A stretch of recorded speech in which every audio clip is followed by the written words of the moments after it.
Sir, ನಿನ್ನೆ ಶಿಡ್ಲಘಟ್ಟದಲ್ಲಿ ಕಾಂಗ್ರೆಸ್ ಪಕ್ಷದಿಂದ vote ಚೋರ್ ಗದ್ದಿ ಚೋರ್ ಎಂಬ ಕಾರ್ಯಕ್ರಮ ನಡೆದಿದೆ.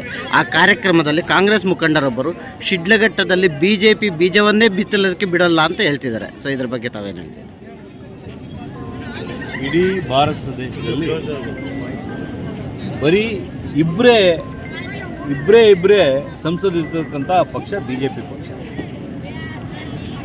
ಭಾರತದಲ್ಲಿ ಬಿಜೆಪಿನ ಮೊಳಕೆನೇ ಬಿತ್ತಕ್ಕೆ ಬಿಡದಂಥ ಕಾಂಗ್ರೆಸ್ನವರು ಶ್ರೀಮಾನ್ ನಾಯಕರಾಗಿರ್ತಕ್ಕಂಥ ರಾಹುಲ್ ಗಾಂಧಿಯವರ ಕುಟುಂಬ ಸಾಕಷ್ಟು 50-60 ವರ್ಷಗಳಿಂದ ಅವರು ಘೇರಾವ್ ಹಾಕೊಂಡು ಬಂದು ಬಿ ಜೆ ಪಿನ ಬೆಳೆಸಬಾರ್ದು ಅಂತಲೇ ಕೂತಿದ್ರು. ಇವತ್ತು ರಾಹುಲ್ ಗಾಂಧಿಯವರು ಓಟ್ ಚೋರ್ ಅಂತೇಳಿ ಇವತ್ತು ಬಾಯಿ ಬಿಟ್ಕೊಳ್ತಕ್ಕಂಥ ಪರಿಸ್ಥಿತಿ ಬಂದಿದೆ. ಕಾಂಗ್ರೆಸ್ನ ಕರ್ನಾಟಕದಲ್ಲಿ, ತೆಲಂಗಾಣದಲ್ಲಿ ಇನ್ನೊಂದು 2-3 ರಾಜ್ಯಗಳಲ್ಲಿ ಬಿಟ್ಟರೆ ಅವ್ರ ಬಿತ್ತನೆ ಎಲ್ಲ ಆಗಿದೆ ಇವರು.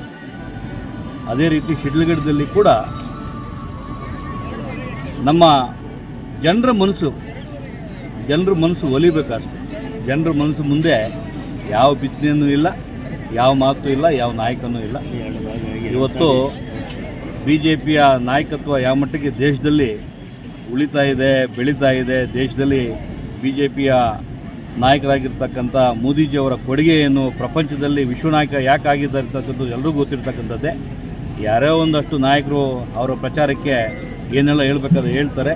ವೋಟ್ ಚೋರು ಅಂತ ಹೇಳ್ತಕ್ಕಂಥ ರಾಹುಲ್ ಗಾಂಧಿಯವರೇ ಇವತ್ತು ರಾತ್ರಿ ನೋಡಿದ್ದ ಬಾವಿಗಳನ್ನ ಹಗಲು ಬಂದು ಬಿದ್ದು ಅವ್ರ ಗುಂಡಿನ ಅವರೇ ತೋಡ್ಕೊಂಡು ಪಾಪ ಇವತ್ತು ಒದ್ದಾಡ್ತಾ ಇದ್ದಾರೆ. ಇವರೆಲ್ಲ ಯಾವ ಲೆಕ್ಕಕ್ಕೆ